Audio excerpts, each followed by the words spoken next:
Primera de Corintios capítulo 12, versículo 1 al 7. ¿Lo tenemos? Dice la palabra de Dios: en cuanto a los dones espirituales, hermanos, quiero que entiendan bien este asunto. Ustedes saben que cuando eran paganos, se dejaban arrastrar por los ídolos mudos. Por eso les advierto que nadie que esté hablando por el Espíritu de Dios puede maldecir a Jesús, ni nadie puede decir Jesús es el Señor, sino por el Espíritu Santo. Ahora bien, hay diversidad de dones, pero un mismo Espíritu. Hay diversidad de maneras de servir, pero un mismo Señor. Hay diversidad de funciones, pero es un mismo Dios el que hace todas las cosas en todos. Y a cada uno se le da una manifestación especial del Espíritu para el bien de todos los demás. ¿Para qué son las manifestaciones espirituales? No dice que para su propio bien, ¿verdad? Es para el bien de todos los demás. Quizás usted se pregunte, hermanos, ¿por qué es que en las iglesias, o por lo menos en nuestra comunidad de fe, tomamos tanto tiempo para hablar sobre organización, liderazgo y administración cristiana? Quizá la pregunta se deba a que se da por sentado que estos temas no son importantes o relevantes para la vida cristiana. Inclusive algunos tractos del pueblo evangélico considera estos temas como no espirituales. Sin embargo, hermanos, creo que este tipo de ideas surgen por el desconocimiento y poco desarrollado que hay en el corazón y en la mente de los cristianos al no entender que al no manejar bien estos temas, liderazgo, administración y organización, pueden afectar su vida de servicio, su compromiso con Dios y la función ministerial a la que Dios le ha llamado. Es posible entonces que estos tres problemas que hay en nuestras mentes, y a veces yo llamaría bloqueos, para no escuchar cosas como estas, se debe en primer lugar al desconocimiento de las Escrituras y al lugar que cada uno de nosotros tiene en el reino de Dios. Como hijos de Dios debemos de recordar, según el sermón del domingo pasado, que todos nosotros somos sacerdotes del Altísimo. Es decir, cada cristiano es portador de la imagen de Dios, lo que significa que usted reproduce en su conducta y en su diario vivir el carácter de Cristo. Esta realidad constituye en sí misma un gran honor, pero también un gran compromiso, porque al ser la imagen de Dios en la tierra, cada cristiano debe de asumir con determinación y compromiso su función y cargo como administrador y sacerdote de Dios. Somos responsables delante de Dios. Si usted es hijo de Dios, tiene el Espíritu Santo. Si usted es hijo de Dios, ha sido perdonado, regenerado, santificado. Si usted es hijo de Dios, ha sido llamado. Si usted es hijo de Dios, su función delante del Señor es ser un sacerdote. Ahora, la función del sacerdote es representar los intereses de Dios frente a los seres humanos.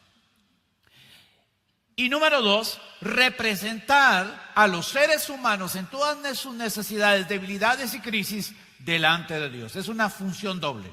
Representamos a Dios delante de los seres humanos, pero representamos a los seres humanos en medio de sus crisis, necesidades y problemas delante del Señor. Y cada uno de nosotros, hermanos, es llamado a asumir esta función con compromiso y determinación, porque tarde que temprano Dios te va a llamar a cuentas. Lo más importante en la vida de un cristiano no es cuánta plata tiene, ni cuántas cuentas tiene, ni cuántos carros tiene, ni cuántos edificios construyó, ni cuánto dinero almacenó. Lo importante de un cristiano frente a los ojos de Dios es si estás cumpliendo el llamado para el cual el Señor te llamó. Esto nos conlleva entonces, hermanos, a una urgente necesidad de ser transformados por el Espíritu Santo. Porque si entendemos el llamado y si entendemos nuestro lugar en el reino y si entendemos nuestra función en el reino, debemos de entender que debemos de estar enfocados en la transformación de nuestra vida. Sabemos que es el Espíritu Santo el que nos está transformando.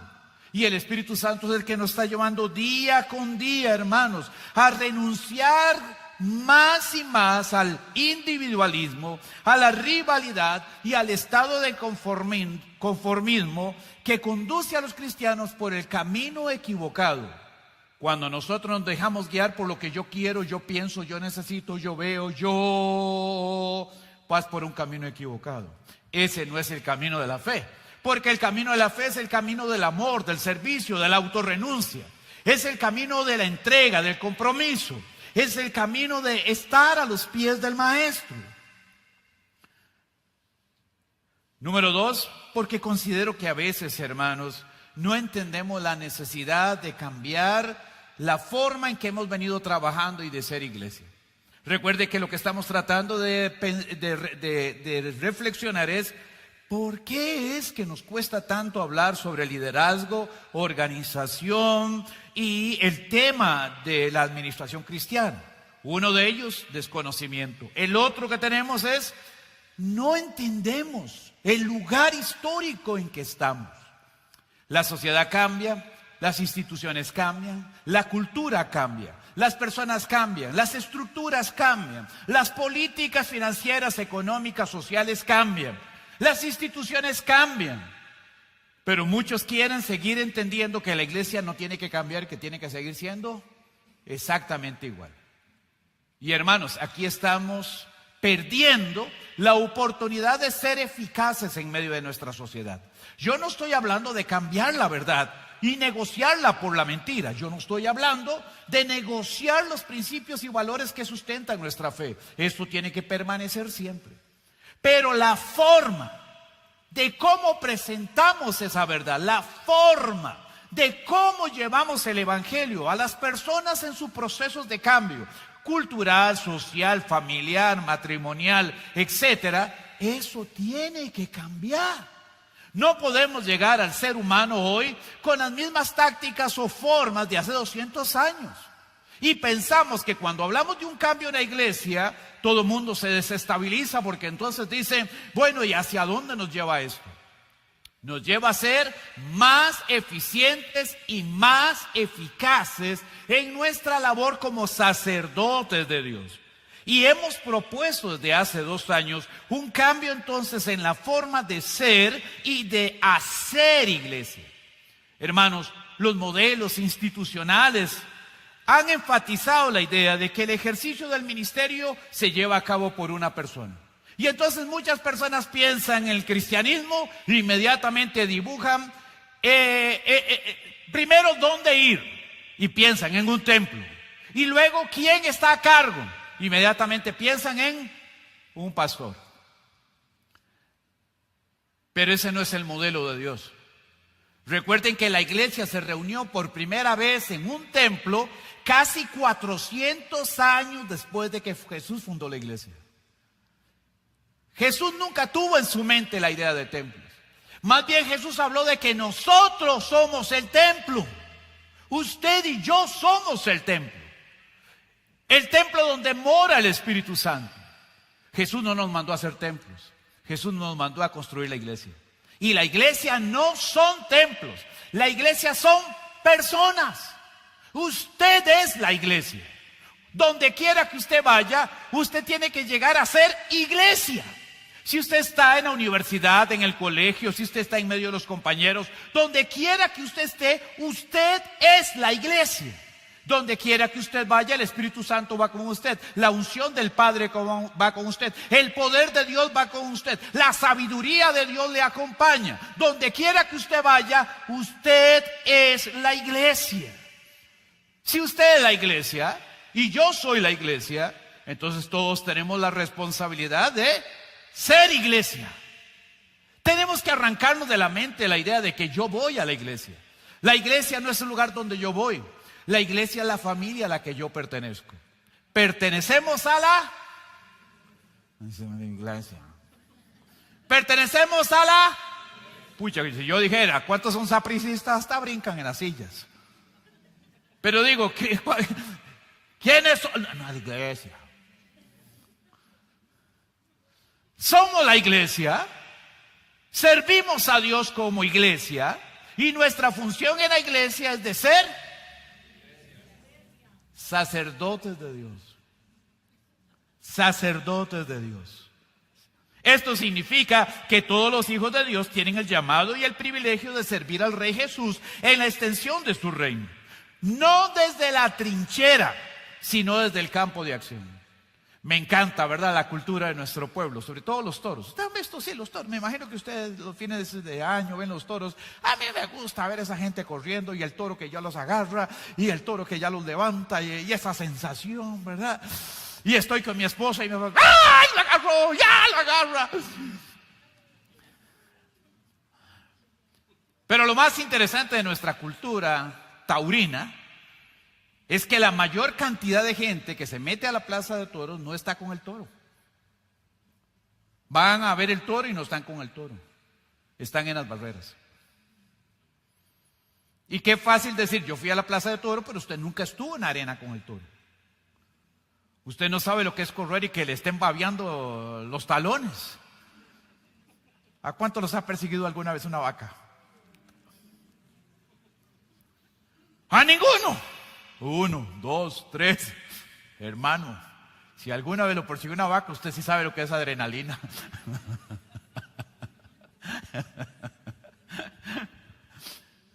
Pero la mayoría de los de nuestra cultura van y se sienten bien viendo las cosas desde la barrera. No son partícipes, nada más son admiradores de lo que está sucediendo. Pero en el reino de Dios no hay trincheras, en el reino de Dios no hay lugar donde ocultarse. En el reino de Dios o estás en la arena, en medio del movimiento, o no estás en la arena. O estás dentro o estás fuera. Si estás dentro, estás involucrado en lo que está pasando. No puedes quedarte desde la trinchera simplemente viendo lo que pasa. No, Dios te llamó a estar en el movimiento, en la arena.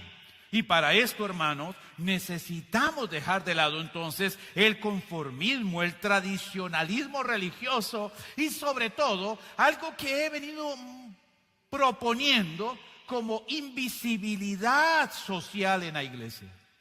Queremos venir a la iglesia y ser invisibles. Estamos, pero que no me identifiquen. Estamos, pero yo no quiero compromisos. Estamos, pero yo simplemente quiero pasar desapercibido. Invisibilidad social en la iglesia. Estoy, pero no estoy. Estoy los domingos y entre semana. ¿Qué hay que servir?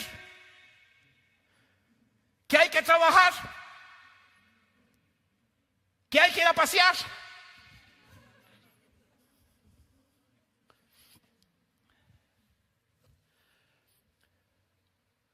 Muchos de nosotros tenemos temor de que descubran realmente quiénes somos. Y no nos involucramos en el ministerio por temor a que nos descubran. Podemos ocultar por un tiempo lo que somos, pero no lo vas a poder ocultar todo el tiempo. Y sobre todo porque Dios conoce tu corazón y tu mente y tu vida. Dios conoce tu entrada y tu salida. Dios conoce tus pensamientos y las actitudes de tu corazón. Dios conoce quién eres. Tú nos puedes poner una cara aquí, pero Dios conoce quién eres. Y muchas veces nos ocultamos detrás de la mampara de la invisibilidad social para que nadie sepa quién soy, qué hago, qué pienso, qué quiero, qué deseo, qué anhelo. Pero el cristianismo, hermano, fue creado por Dios en condición de comunidad, donde no puede haber invisibilidad. Más bien tiene que haber apertura y transparencia. ¿Por qué? Porque somos hermanos, somos una familia. En mi familia éramos 3 hermanos, 2 están en la presencia de Dios, mi hermano Augusto y mi hermano Arcellú. Solo quedo como el último de los mohicanos. Y esa apertura de poder relacionarme con mis hermanos la perdí hace mucho tiempo. Muchísimos años ya. La oportunidad que siempre me ha estado es comunicarme con la iglesia, como mis hermanos, como mi familia. Y hermanos, el que no tiene nada que ocultar, no tiene nada que esconder. Y si usted tiene algo que ocultar, para eso está Cristo. Para venir a los pies de Jesús y pedirle al Señor que quite de nuestro corazón lo que nos da miedo que las otras personas vean. Hay que ser transparentes. En mi casa, en mi trabajo, en mis negocios. Transparente, no tengo nada que ocultar. Cuando usted hace las cosas justas, honestas, al derecho, delante de los ojos de Dios, ¿cuál es el problema? Yo creo que debemos de evitar la invisibilidad social y entender que en el cristianismo usted no puede ser invisible. Usted tiene que ser parte de la acción, parte de lo que Dios está haciendo. Sobre todo porque debemos de entender que el mundo está enfrentando una de sus peores crisis y la iglesia debe de tener o tiene la responsabilidad de responder a los retos que nos presenta la sociedad y la cultura con efectividad y eficacia, no con miedo, no con temor, no con invisibilidad, no con ocultarnos. Es que la gente vea dónde está la solución, y la solución no está en la política, la solución no está en la Asamblea Legislativa ni en la Corte Suprema, la solución no está en el licor ni en el dinero, la solución está en Jesucristo. Y la iglesia es usted y yo. Y usted y yo somos los responsables de que el mundo pruebe quién es Cristo. Que el mundo sepa quién es Cristo. Que sepa cómo se hacen las cosas a la manera de Cristo. Pero si usted y yo nos ocultamos y somos de la KGB del cielo, ¿cuándo van a ver a Cristo? ¿Cuándo van a ver a Cristo? Hermano, hemos sido llamados para extender la mano para los que sufren, a los que lloran, a los que viven en la oscuridad, porque todavía no hay nadie que les predique. Romanos 10:14. La mies sigue siendo mucha, pero los obreros siguen siendo pocos. Y junto al imperativo de predicar, se nos presentan dos imperativos más en la vida de la iglesia. El primer imperativo es: prediquen este evangelio. Marcos 16:15. Vayan y prediquen este evangelio. Lucas 24 lo declara: y este evangelio será predicado, y sigue adelante. Pero el segundo imperativo que tiene la iglesia no es solamente predicar el evangelio, es formar o capacitar. Mateo 28:20. Enséñeles a obedecer. ¿Qué debemos de hacer? Como 3 dijeron eso. Si usted lo quiere, lo hable, yo lo espero para que usted vea que no es mentira mía. Mateo 28:20. ¿Cuál es el segundo imperativo que tiene la iglesia? Enseñar a la gente. Entonces, no solamente es predicarles, es estar con ellos para enseñarles a obedecer ¿qué? La palabra de Dios. Y el tercer imperativo es capacitar o formar a los santos para la obra del ministerio. Efesios 4:12-32. Entonces usted y yo como sacerdotes tenemos 3 imperativos. Ahora, la palabra imperativo significa mandato. Algo que no se puede esquivar. Algo de lo que usted no puede evitar. Es algo de lo que Dios espera que usted haga. 1, predique este evangelio de la forma sencilla. El evangelio hay que predicarlo de una manera sencilla. 2, hay que enseñar a las personas a obedecer el evangelio, caminando con ellos y modelando el evangelio para ellos. Y número 3 es capacitando a las personas para la obra del ministerio. Estos 3 imperativos determinan entonces un proceso de formación continua e intencionada para que cada vez hayan más obreros en la mies con una visión más integral, más misional y más comunal. Número 3, yo creo que existen personas, hermanos, que todavía no han entendido la estrategia hacia dónde está caminando nuestra iglesia en este cambio que estamos haciendo desde el mes de agosto del año 2024. En el año 2024 tomamos la decisión de dejar de ser una iglesia meramente institucional para convertirnos en una iglesia orgánica, funcional. A veces, hermanos, pensamos que lo institucional es por sobre lo funcional. Como iglesia institucional funcionamos 50 años. Como iglesia institucional Dios nos bendijo de muchas maneras. Como iglesia institucional hicimos muchas cosas. Pero como iglesia institucional no logramos cumplir la misión a plenitud. Porque la misión de la iglesia es una misión relacionada con la transformación. La misión de la iglesia no tiene que ver con dinero, con propiedades, con templos, con carros, con aviones, con yates. La misión de la iglesia tiene que ver con transformación. Y después de los últimos 5 años, antes del año 2024, hicimos varias evaluaciones cualitativas y nos dimos cuenta de ahí que todos los procesos que venimos desarrollando no estaban transformando. Venían los hermanos a la iglesia y seguían mintiendo, engañando, estafando, siendo adúlteros, divorciándose, con pocas responsabilidades, pocas obligaciones. Una vida religiosa. Salieron de una vida religiosa y se metieron a otra vida religiosa. Había que hacer algo. No podíamos quedarnos con los brazos cruzados, porque yo no quiero llegar a la presencia de Dios y que Dios me diga qué hiciste en esos 50 años. Porque bueno, yo tengo más de 50 años de ser parte de esta iglesia. Y que yo le diga, de ahí Señor, hicimos cultos, hicimos actividades. Viera qué bonito cantaban. Y el Señor me dice, pero eso yo fue lo que te mandé a hacer. No te mandé a equipar, no te mandé a formar, no te mandé a enseñar, a que obedezcan, no te mandé a predicar, no te mandé a transformar. Hermano, la meta final de la iglesia no es ser parte de una comunidad mundial, sino ser una nueva humanidad que está en proceso de creación de una nueva sociedad. La sociedad donde Jesús es el rey. La comunidad donde Jesús es el rey. Y tenemos que comenzar entonces en procesos de transformación hacia esa dirección. Y aquí es donde yo hablo de un cambio en la manera de hacer la iglesia. La iglesia no es el edificio ni la organización. La iglesia son personas que reconocen al Señor como Salvador y viven vidas comprometidas con el reino de Dios para dar a conocer la presencia y la gloria de Dios en esta tierra. En tiempos pasados usted se veía como una oveja, ¿verdad que sí? Porque cuando yo me convertí a Cristo, es lo que nos decían, somos las ovejitas del Señor.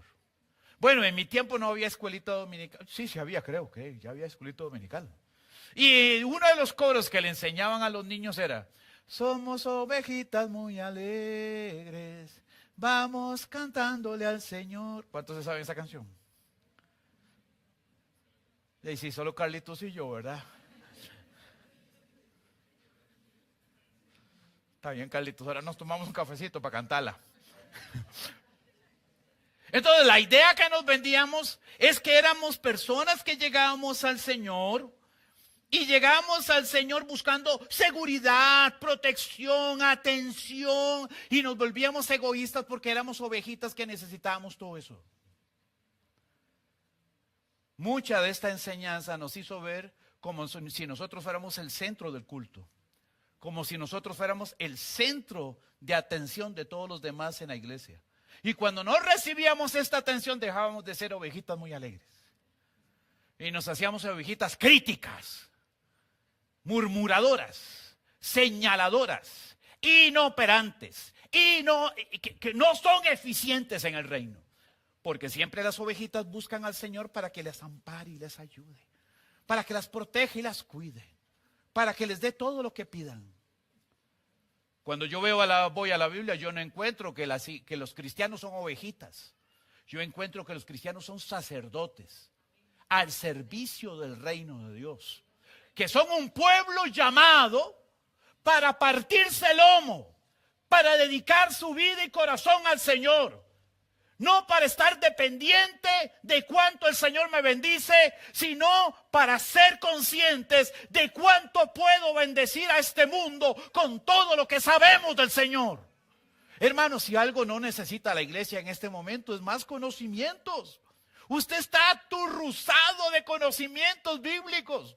Muchos de ustedes saben cientos de textos bíblicos, pasajes enteros, historias completas.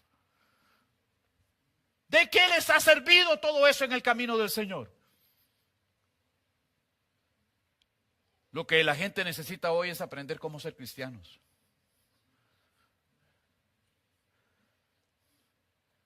Conocer mucho de la Biblia no te hace cristiano. Conocer de mucho de la Biblia te hace creyente. Vivir la fe te hace cristiano. Y vivir la fe comienza desde una espiritualidad genuina. No una espiritualidad autoimpuesta. No una espiritualidad por obligación.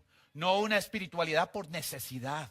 Ahora, nosotros fundamentamos nuestra espiritualidad en la revelación de las Escrituras y creemos en la revelación de las Escrituras y creemos que sigue siendo lámpara a nuestros pies y lumbrera a nuestro camino.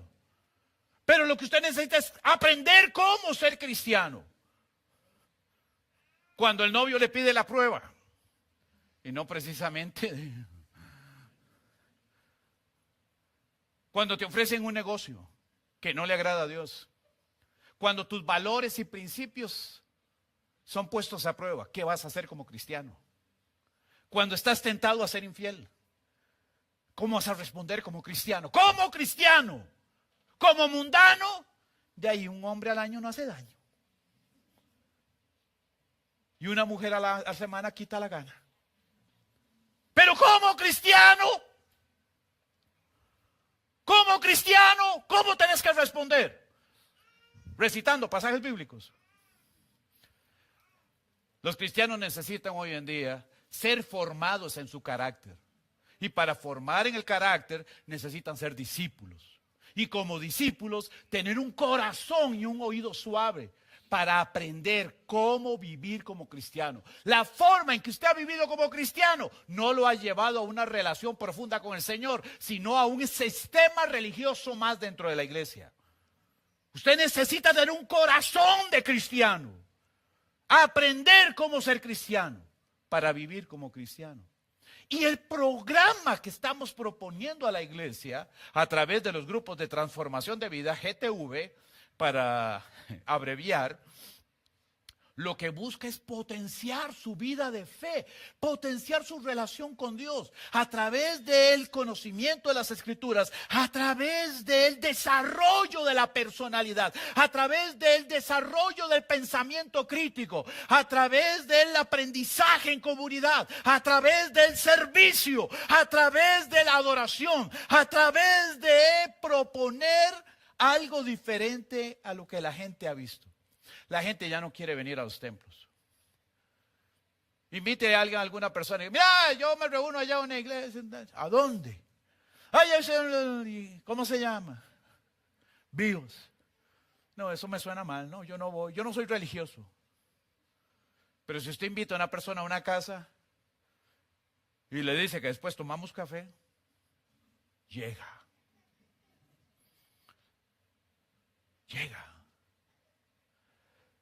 Los templos se han convertido en lugares atemorizantes para la gente. Porque se asocia a los templos con gente crítica y criticona. Es que en los templos a todo mundo se le juzga. Se juzga cómo visten, cómo caminan, se juzga cómo que se ponen, que se quitan, se juzga. Y entonces la gente ya no quiere venir a los templos. Porque asocian los templos con una situación de señalamiento social y de juicios de valor.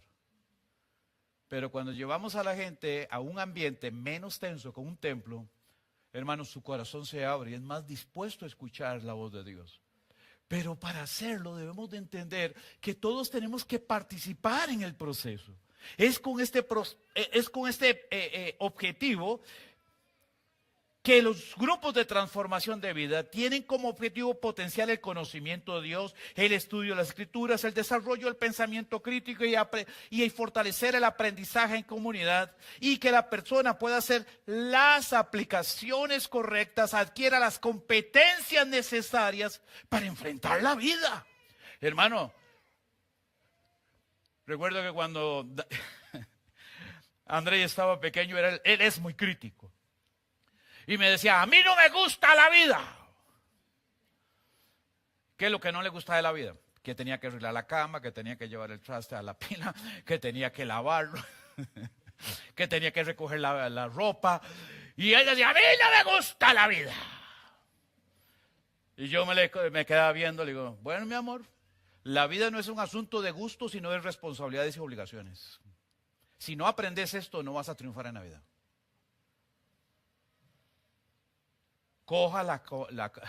Arregle la cama, coja el plato y lo lava. Puede ser que a usted no le guste la vida tampoco. Pero la vida es un asunto de responsabilidades y obligaciones. Y nuestra primera responsabilidad y obligación es con Dios. ¿Con quién? Puede ser que a usted no le guste, pero es nuestra responsabilidad, nuestra obligación. Busca primero el reino de Dios y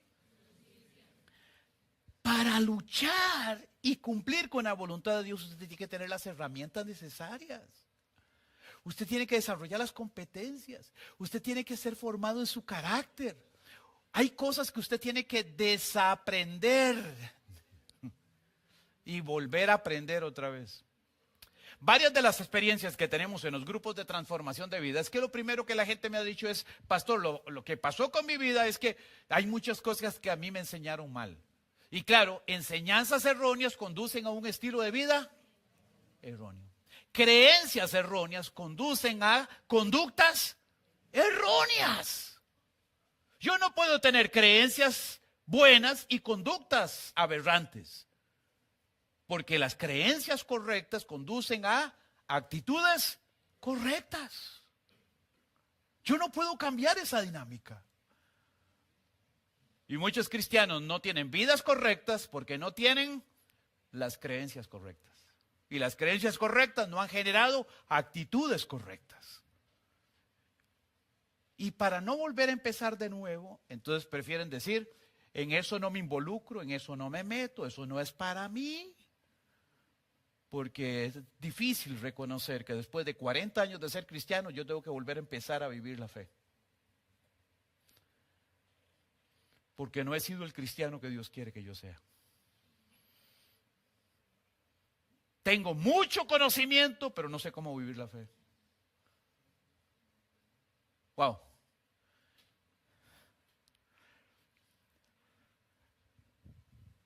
No buscamos en los grupos de transformación de vida potenciar solamente el conocimiento, sino gestionar el desarrollo de competencias que le permitan a usted como hijo de Dios enfrentar la vida.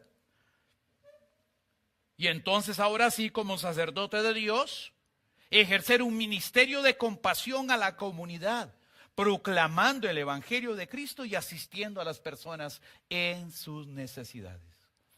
Quiero resumir todo lo que he dicho en los últimos 25 minutos en 2 declaraciones. ¿Cuál es la visión de nuestra iglesia? Ser una comunidad orgánica en la que cada cristiano aprenda a vivir la fe, comparta las buenas nuevas de salvación y contribuya, y quiero poner esa palabra, significativamente, no invisiblemente, no desde la trinchera, significativamente en la construcción y extensión del reino de Dios de una manera intencional, como miembro de una nueva humanidad que participa en la creación de una nueva sociedad. Esa es nuestra visión. No estamos aquí para entretenernos, estamos en la construcción de un nuevo ser humano y el Espíritu Santo nos ha hecho partícipes y nos da la oportunidad de ser parte de la extensión del reino de Dios, de ser parte de la construcción de una nueva humanidad y de ser parte de la construcción de una nueva sociedad. Vea la tarea que tenemos, hermanos. No podemos andarnos, como decían nuestros abuelos, ¿verdad?, en el borde de la palangana, ¿no? Tenemos que meternos. Esto no cae del cielo, esto se construye, esto se hace, y para esto hay que dedicar tiempo y esforzarnos. Ahora, ¿cómo lo haremos? Vamos a hablar de la misión. La misión es lo que vamos a hacer o estamos haciendo para alcanzar esa visión de futuro como iglesia. Nuestra visión de iglesia es proveer formación integral e intencionada a cada discípulo conforme al carácter de Cristo para que alcance un pleno desarrollo y esté preparado para vivir la fe y sirva en el reino de Dios de manera misional mediante la siembra y consolidación de nuevos grupos de transformación de vida. Es llevar a la gente el evangelio, es llevar la iglesia donde está la gente, es reunirnos y compartir a Cristo. Es que las personas puedan tener un lugar donde no se sientan amenazados por la religión. Y ahora usted dice, ¿y qué hacen los grupos de transformación de vida? Nos reunimos, par de canciones, nos abrazamos, nos saludamos, estudiamos el texto bíblico. Inmediatamente comenzamos a hacer las aplicaciones. ¿De qué nos sirve esto? ¿Cómo aplicamos esto? ¿Qué cosas debemos de cambiar en nuestra vida? ¿De qué forma podemos llevar esto a nuestra familia? ¿Cómo bendice esto tu familia? Y entonces hacemos un diálogo con preguntas socráticas para enriquecer lo que estamos haciendo y que usted aprenda a desarrollar una vida de fe diferente. Los grupos de transformación de vida no son sermones del pastor que los ponen en la televisión. Yo sé que usted me ama mucho, pero ya verme tanto aburre. Es enseñarle a usted cómo enfrentar la vida con la Biblia en la mano. Ese es el punto. Por eso nos estamos reuniendo y eso es lo que queremos hacer. Ahora, para alcanzar esta visión y esta misión como iglesia, es razonable pensar que solo con asistir una vez al culto, una vez por semana, no es suficiente. Después de 50 años de ser cristiano, imagínense a cuántos cultos yo he asistido. Y ahora no es nada, ahora estoy de vacaciones. En los primeros 20 años de mi vida hacíamos cultos, lunes, martes, miércoles, jueves, viernes, sábado, vigilia en la noche, domingo escuela dominical en la mañana, uno llegaba desvelado y otra vez domingo a las 4 de la tarde y Dios libre usted faltara porque lo ponían en la fila de los disciplinados.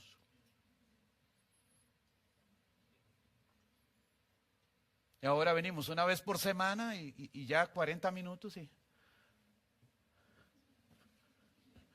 totalmente estripados por el tiempo. ¿Usted cree que con venir una vez por semana su vida espiritual va a crecer y va a ser sólida, fuerte y va a desarrollar una espiritualidad genuina y va a tener el espacio para que usted sirva a los demás? No, usted venga a sentarse.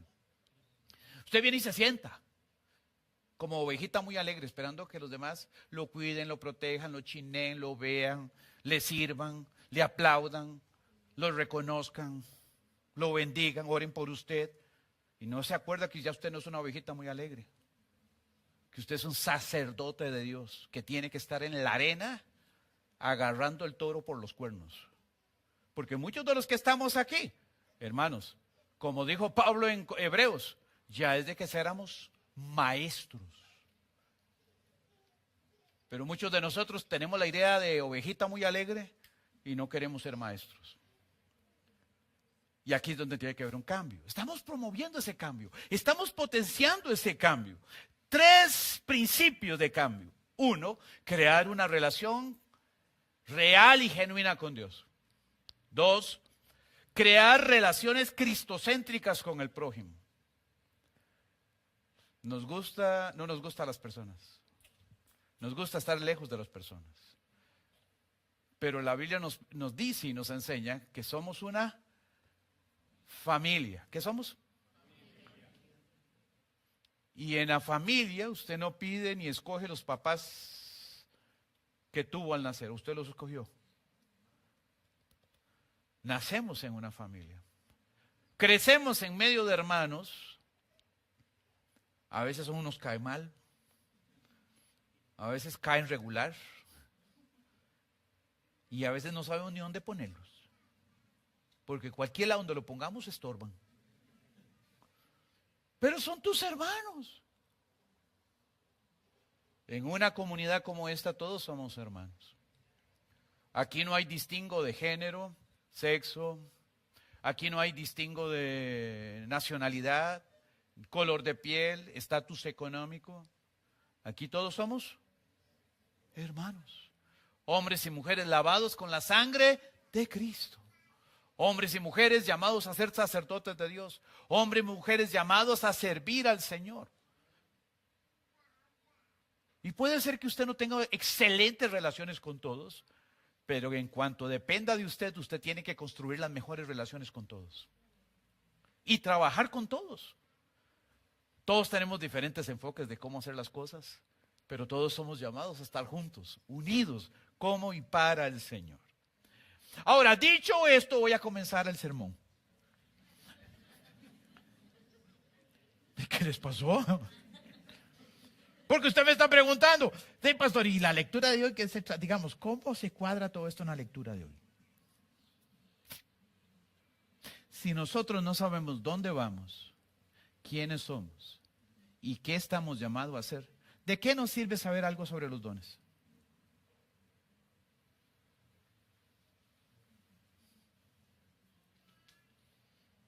De nada. Pero yo quiero predicar esta mañana sobre los dones, en los 15 minutos que me quedan, con el propósito de que usted identifique cuál es su don, para ejercer el sacerdocio que Dios te ha llamado a ejercer, para vivir como un hijo de Dios y para tener mejores competencias para enfrentar la vida. ¿Qué es un don? Un don es un regalo, es una manifestación divina que Dios te ha otorgado. No recibimos los dones porque los merecemos, recibimos los dones como de una forma instrumental para ejercer o realizar un servicio o ministerio al servicio de Dios sirviendo a los demás. Es importante tener en perspectiva que usted es salvo por gracia y que usted no necesita hacer nada para ser salvo, ya es salvo. Sin embargo, Romanos capítulo 12, versículo 1 dice, por las misericordias de Dios, resumiendo el capítulo 1 hasta el 11, en términos de misericordias, Pablo dice, es hora de que presentemos nuestra vida como un sacrificio vivo, santo y agradable a Dios. Es decir, la respuesta correcta de un cristiano comprometido con el reino es el servicio. Es ofrecerle a Dios su vida como un sacrificio vivo, santo y agradable. Lo que nosotros hacemos no es para ser salvos, lo que nosotros hacemos es por ser salvos, por conocer al Señor, por entender nuestro lugar en el reino y por saber que nuestra función es de ser sacerdotes en el reino. Ahora, ¿qué enseña la Biblia sobre los dones espirituales? En su carta a los Corintios, Pablo exhorta a todos los miembros para que no ignoren acerca de los dones. Es decir, ignorar el tema de los dones es un asunto de inmadurez. Y Pablo dice, yo no quiero que ustedes ignoren acerca de los dones, capítulo 1, versículo 1. Y cuando Pablo habla de no ignorar, Pablo está hablando de que conozcamos el origen, la importancia, la diversidad, la presencia, la pluralidad y la funcionalidad de los dones de la iglesia. Todo esto en 10 minutos. En el verso 2, Pablo señala que uno de los puntos importantes de conocer los dones es hacer una diferencia entre las manifestaciones que son espirituales y aquellas que no lo son.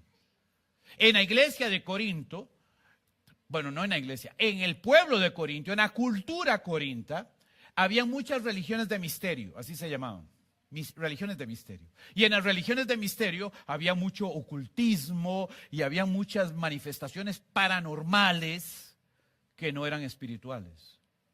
Cuando la iglesia de Corinto comienza a despertar a un avivamiento especial, en la iglesia de Corinto se comienzan a manifestar una gran cantidad de dones que Pablo los describe en el capítulo 11 y 12.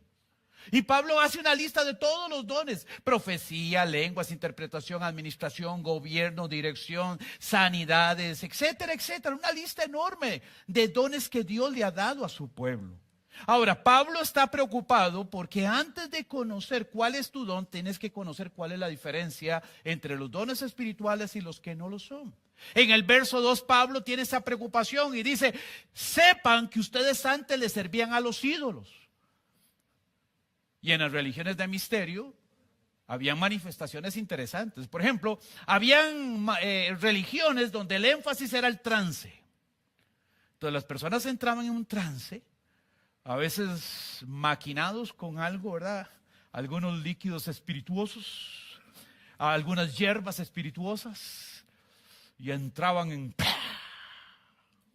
Inmediatamente comenzaban a hablar cosas que nadie entendía. Y usted iba a la iglesia y encontraba gente hablando en lenguas que nadie entendía. ¿Dónde está la diferencia? En las religiones mistéricas, supuestamente habían conjuros y pronunciamientos de poder donde las personas alcanzaban sanidades. En la iglesia cristiana ponía las manos sobre las personas y la gente alcanzaba sanidades. ¿Dónde estaba la diferencia?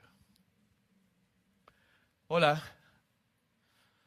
En la iglesia pagana, bueno, no en la iglesia, en las religiones paganas, habían líderes y gente que enseñaba principios sobre eternidad, sobre filosofía, sobre la vida. Y en la iglesia cristiana estaban los líderes de la iglesia enseñando sobre Jesucristo y el Señor y el nuevo reino y el milenio de Cristo. ¿Dónde está la diferencia? Y Pablo dice, ¿para qué conocer de los dones si no sabemos distinguir cuáles son de Dios y cuáles no son de Dios? Ahora, ¿cuál es el punto de identificación? Pablo habla entonces de que el punto de identificación es la soberanía de Jesucristo. Cuando una persona utiliza el don que tiene para glorificarse a sí mismo, para adquirir beneficios para sí mismo, o utiliza el don para glorificar a otra persona que no es Jesús, Pablo inmediatamente dice, es un anatema. Pablo hace un contraste entre los anatema significa una persona que vive bajo maldición. Pablo hace un contraste entonces entre los dones espirituales y manifestaciones provenientes de cultos idolátricos. ¿Cómo descubrir esto? Para Pablo, toda actividad o don que no tenga su origen en la comunidad cristiana, bajo los principios de unidad, de edificación mutua, exaltación del nombre de Cristo y la proclamación del evangelio, no viene de Dios. Déjeme explicar. Usted dice, pero ¿por qué la comunidad? Toda manifestación espiritual tiene que caer bajo el criterio de juicio de la comunidad. Para identificar lo que es de Dios o no es de Dios, eso no depende del criterio personal, sino del criterio de la iglesia. Es la iglesia la que dice si es de Dios o no es de Dios. Cuando una persona utiliza un don fuera de la comunidad, ¿quién lo valora? ¿Quién lo evalúa? ¿Quién dice que es de Dios lo que está haciendo? Pero cuando el don es utilizado en medio de la comunidad, Pablo dice, cuando alguien haya en la comunidad que profetice, está bien. Y puede ser que hayan 2 o 3 que profeticen, pero háganlo uno a la vez y en orden, y todos los demás juzguen. La iglesia tiene el deber de juzgar los dones y saber el origen de los dones, la intención de los dones, el propósito de los dones, y si esos dones glorifican al Señor. Hermano, yo recuerdo hace mucho tiempo atrás, 25 años atrás, habíamos invitado aquí a la iglesia a un predicador, aparentemente un hombre muy eminente. Yo me senté, no más años, porque papá era el pastor, eran más de 30 años. Yo me senté por ahí a escuchar al hermano con toda la expectativa de escuchar la palabra de Dios y el hombre comenzó. Este anillo, estos zapatos, este reloj, los viajes. Y yo sentado diciendo, yo estaba pensando, ¿y a mí qué me importa? O sea, yo no vine a escuchar de dónde compró el reloj ni quién se lo regaló. Yo no vine a escuchar de dónde o cuánta plata, porque estaba rajando de que los zapatos le habían costado yo no sé cuántos dólares. Yo lo que vine a escuchar es un hombre con el corazón de Dios que quiere hablar de Dios. Pero hay personas que utilizan los dones que le da de Dios para llamar la atención de las personas hacia sí mismos. Y desde ese enfoque no está dando gloria a Dios y por lo tanto la utilización de ese don no es de Dios. Y es mi deber de pastor, con toda tristeza, de que cuando alguien haga algo, subirme aquí y bajarlo. El tener un don no significa que estás haciendo las cosas bien. El tener un don es el conocimiento de que Dios está tratando con tu vida y te dio algo especial. Pero tienes que aprender cuál es el objetivo de ese don, cuál es la función de ese don y cómo debo de operar en ese don. Y lo primero es renunciando a ti mismo. El don no es para glorificarte a ti. El don no es para aplaudirte a ti mismo. El don no es para que digan qué carga que lo haces. Tenemos hermanos y hermanas en la iglesia que tocan instrumentos de una manera genial, que cantan bellísimo. Pero esos dones le pertenecen a Dios, no a usted. Dios se lo dio a usted. Y el don que tú tienes es para glorificarlo solamente a Él. Y cuando yo busco la glorificación, me estoy apartando de la voluntad del Espíritu en el uso del don. Porque ya el don entonces no es para glorificar a Dios, sino para que usted me aplauda. Para que usted me reconozca, para que usted diga qué carga que soy, qué carga. Hermano, todos tenemos dones, pero el don que tenemos es para servir al Señor, sirviendo al hermano que está a nuestro lado, sin hacer distinción de personas. Cuando yo comienzo a hacer distinción de personas para utilizar mi don, sí, no, por don Kenneth sí oro, porque él es una persona, sí, claro. No, ese no, busquen a otro. Usted no está glorificando a Dios y usted está causando división y desunidad en iglesia. Y el don es para mantener unida la iglesia, es edificar la iglesia, es bendecir a la iglesia. Independientemente si es un adulto, si es una mujer, si es un hombre, si es un niño, si es edificar a la iglesia. El don no es suyo, es de Dios. El don se lo dio Dios para bendecir a la iglesia. Y cuando usted no utiliza el don que Dios le dio, usted deja de bendecir a la iglesia a través de las capacidades que Dios le dio. Y la iglesia no es bendecida a través de lo que Dios le dio a usted. Cuando el uso de los dones se lleva a cabo dentro de la comunidad, podemos juzgar la persona, juzgar la actividad y juzgar el contenido o el uso del don. Ahora, Jesús nos enseñó que cuando alguien utilice un don, nosotros pongamos nuestros ojos no en el don, sino en los frutos de vida de la persona. Jesús dijo, por sus frutos. Entonces, nosotros nos dejamos impactar por el don. ¡Dios! ¡Qué manera! ¡Uy, es que es un ángel cantando! Pero el Señor nos mandó primero a fijarnos en la persona. ¿Cómo es su relación con Dios? ¿Está al servicio de toda la iglesia? ¿O se cree Chayán y solo canta aquí?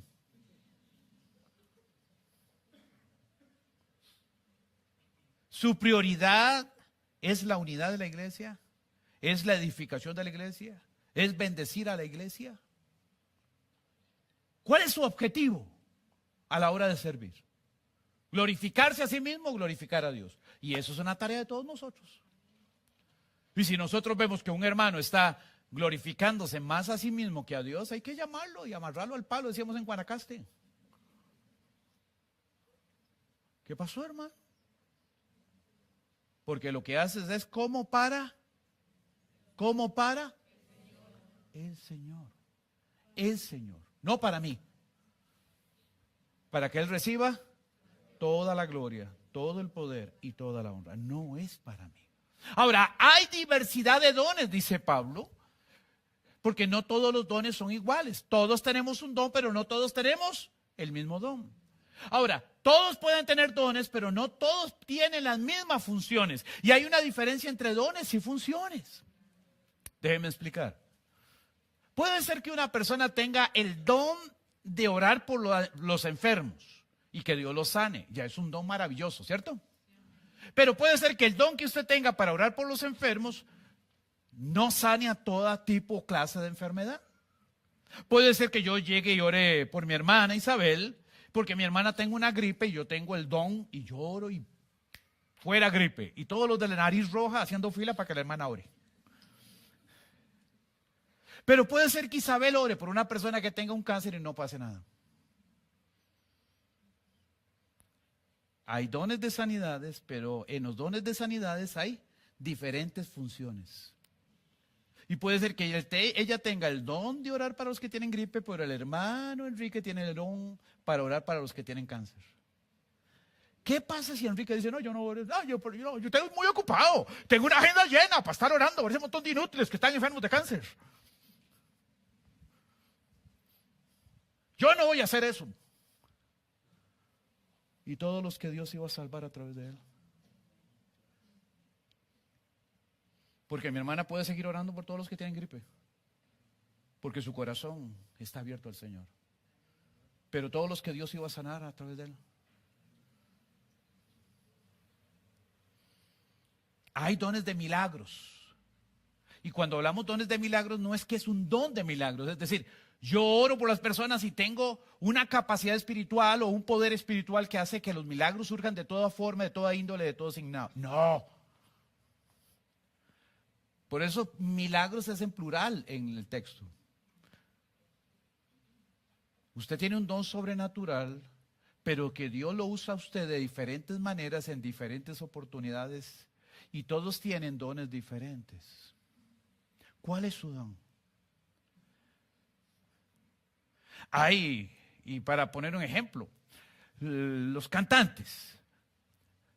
Hay hermanos que tienen la habilidad de tener una voz muy linda, muy armónica, pero puede ser que yo la ponga a cantar una canción que su voz armónica no le llegue. Tal vez la hermana es una mezzosoprano o una contralto, pero la canción que le pongo a cantar es muy baja, y entonces la voz no le llega.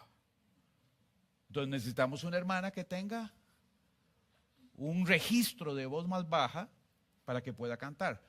Las dos son cantantes, las dos Dios las usa, las dos son ungidas de Dios, pero las dos tienen habilidades dadas por Dios diferentes. ¿Están conmigo? Así funciona el Espíritu Santo. Y a cada uno, dice, conforme al Espíritu se le fue dado un don. Todos los que estemos aquí tenemos por lo menos. ¿Cuántos de aquí son administradores o trabajan en administración o cuestiones de administración? Levanten la mano. Levanten la mano. Allá 2, 3, 4, 5, 6, administración. 5, 6, 7, 8, 9, 10. Estamos plagados de administradores, hermano. Esto es una plaga. Ese es un don. La capacidad de administración en Romanos capítulo 12 dice que es un don de Dios. No todos son buenos administradores. Y por eso uno humildemente tiene que llegar donde ellos y decirnos, mira, ayúdanos. Las cosas no me están cerrando. Necesito ayuda. ¿Y cuál es la función de los administradores? Ayudar a los demás. ¿Cuántos de aquí trabajan como docentes? 2, 3, 4, 5, 6, 7, 8, 9, 10. Hay más porque hay varios de ellos que están allá. 11, no vi a Katia. Enseñar es un don. La Biblia dice que el que enseña con libertad. Y es una capacidad dada por Dios. Tal vez hay personas que son excelentes maestros a la hora de enseñar. Estoy hablando de la habilidad de enseñar. Pero no son buenos predicadores. Y hay gente que son buenos predicadores y ustedes los escuchan y dicen, qué bonito que predica. Pero al final usted trata de tomar notas y ¿qué dijo? Pura motivación. ¿Están conmigo? Pero ocupamos tanto a los hermanos que son excelentes maestros como a los hermanos que son buenos predicadores. En nuestra iglesia Dios ha venido levantando un grupo enorme de hermanos que predican con una excelencia extraordinaria. Todos los miércoles, por cierto, este miércoles fue excelente. Y los que no estuvieron el miércoles, Dios los haya perdonado. Nuestro hermano Brandon y Melinda Dokun nos dieron una lección tremenda sobre la espiritualidad cristiana. ¿Qué significa ser espiritual? Wow, fue una lección que nos dejó con la boca abierta. En una mesa redonda que hicimos. No se pierda los programas de los miércoles a las 7 de la noche. Tenemos un grupo de hermanos lindo, Eduardo, Francela, Nidia, Cristian, que predican y enseñan y traen una palabra fresca todos los miércoles. En algunas ocasiones voy a estar yo también. Y esperamos que muy pronto haya más gente enseñando ahí. Dones. Todos tenemos un don, pero no tenemos todos el mismo don.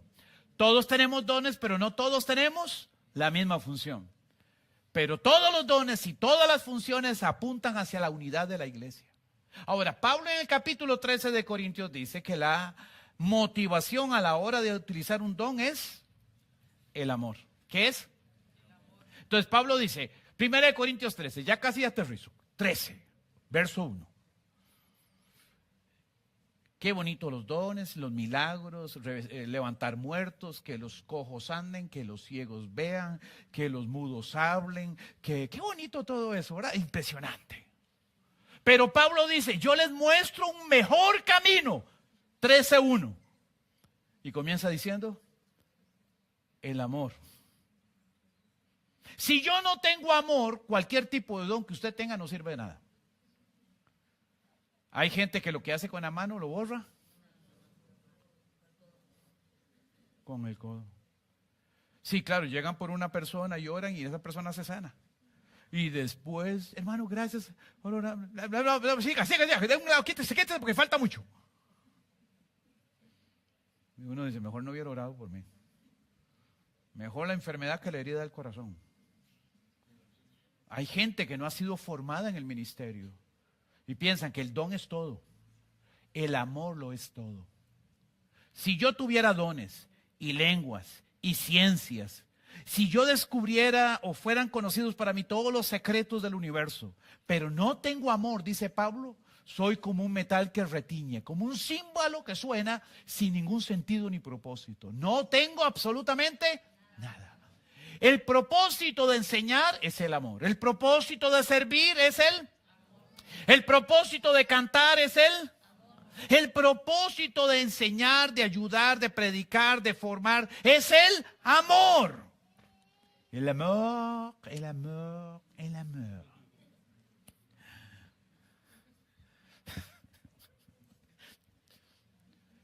Es el amor. Si no tengo amor, mejor que ese caitico, porque todo lo que va a hacer es destruir. Si canto, canto por amor. Si sirvo, sirvo por amor. Si enseño, enseño por amor. Si trabajo, trabajo por amor. ¿Cuál es la motivación? Dígale al hermano que está a la par. Todo lo que tú hagas para el Señor y por el Señor debe estar motivado por el amor. 2, la edificación mutua. Todos los dones apuntan a los dones no son para mí.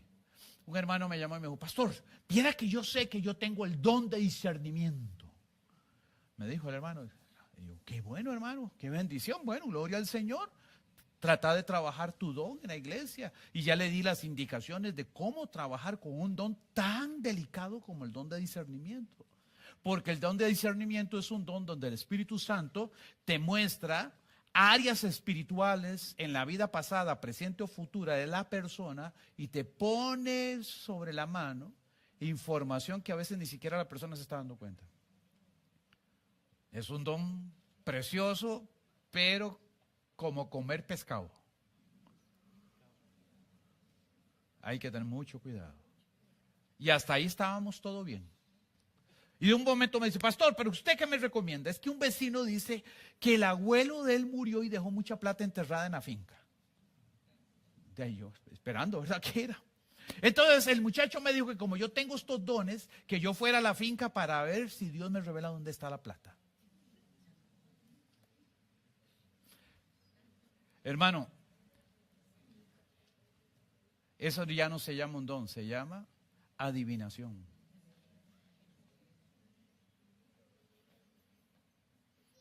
Y en ese momento se me ocurrió, ¿y cuánto te ofreció? Y me dijo un número. Porque él ha llevado muchos espiritistas y gente y nadie ha encontrado la plata. Si alguien llega a preguntarme, ¿dónde está la finca?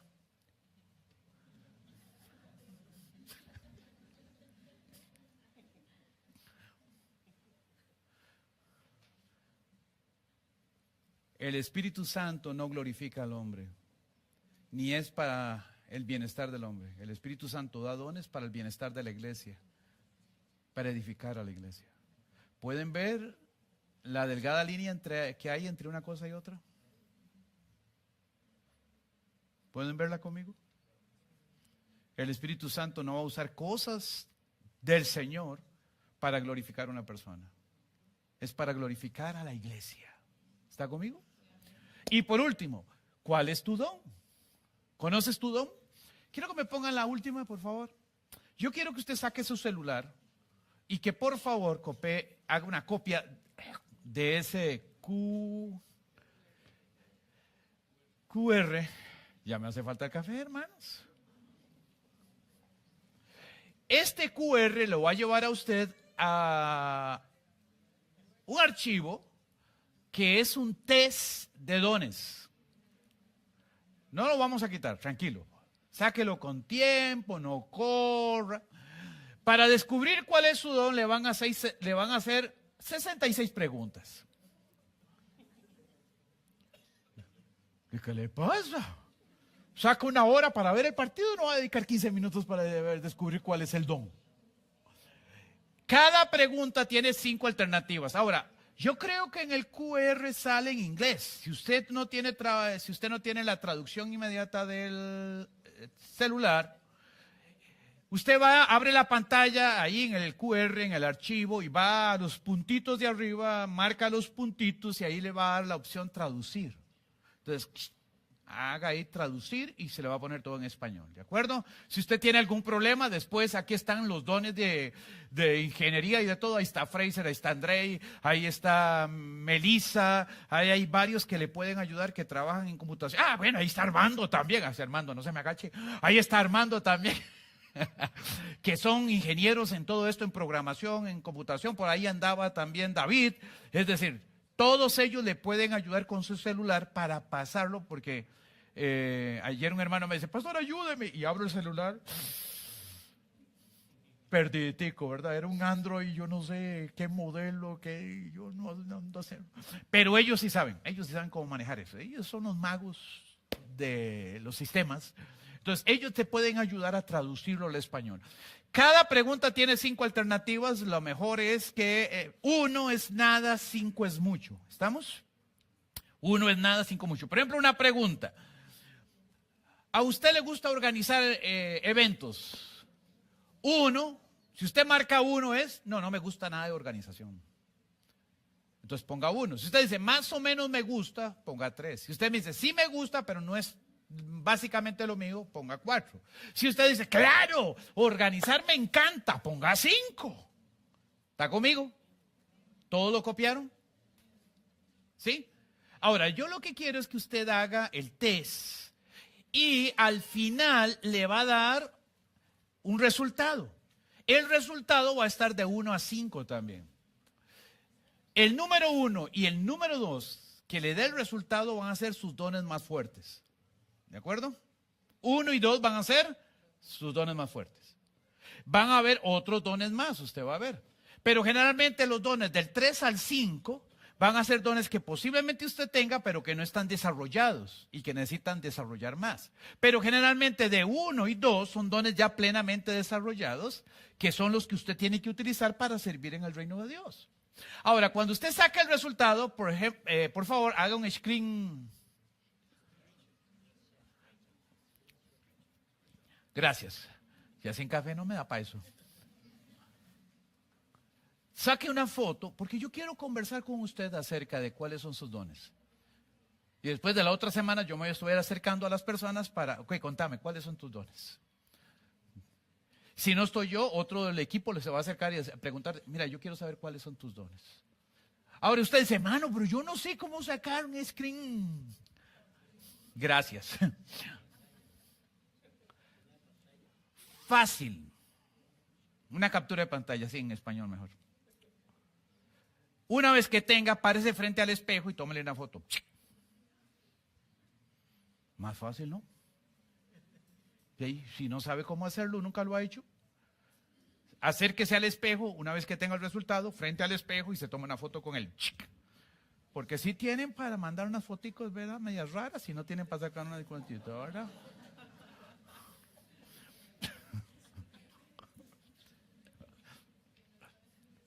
¿Verdad? Sí. ¿Están conmigo? ¿Qué buscamos? Soy responsable delante de Dios de apoyarlo a usted, a que usted desarrolle sus dones y capacidades y que usted sirva eficientemente en el reino. Y mi intención es potenciarlo. Estar a su lado, caminar a su lado. Yo necesito saber cuáles son sus dones para darle la dirección. Si sus dones son administración, vamos a guiarlo hacia la administración. Si sus dones son servicio, vamos a guiarlos hacia el servicio. O cuáles áreas de servicio. Por ejemplo, áreas de servicio en nuestra iglesia. Ministerio Haná, Ministerio Bernabé, limpieza en el templo, ayudas, servicio. Otros ministerios de servicio o de enseñanza.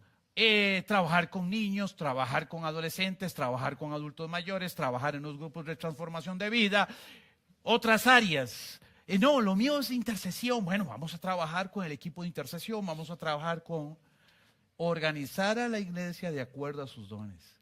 Eso es parte de lo que vivimos como una iglesia orgánica. Cada quien trabaja con sus dones al servicio del Señor. Ya pueden quitar el... Ah, sí, ya lo quitaron. Es que estos muchachos, ¿verdad? ¿Qué les pasa, muchachos? Porque me quitaron el chunchito que yo tenía ahí puesto. ¿Verdad? Pónganme en el chunche. Gracias. Fíjenlo ahí. Yo quiero que usted cierre sus ojos y ore conmigo.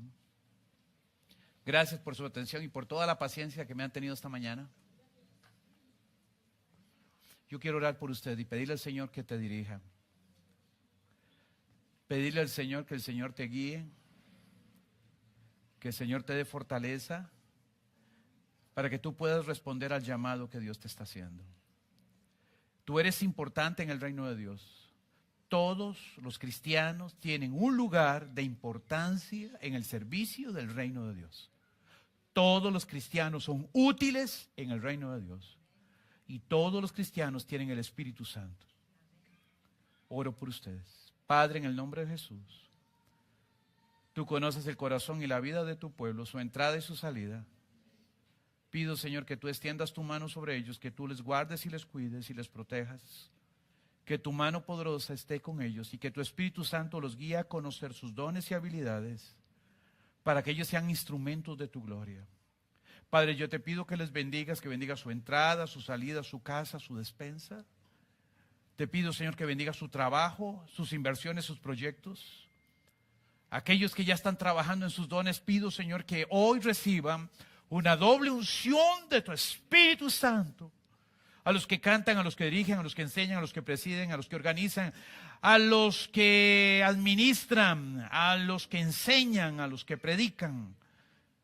Padre, yo te pido que les guíes, les guardes, que tu Espíritu Santo les bendiga y que ellos sigan siendo efectivos en lo que hacen. Y pido por los que no conocen sus dones todavía, Señor, yo te pido que les ayudes y que ellos sean útiles en tu reino de mil maneras. Señor, yo los encomiendo en tu gracia y los bendigo en el nombre del Padre, del Hijo y del Espíritu Santo. Amén.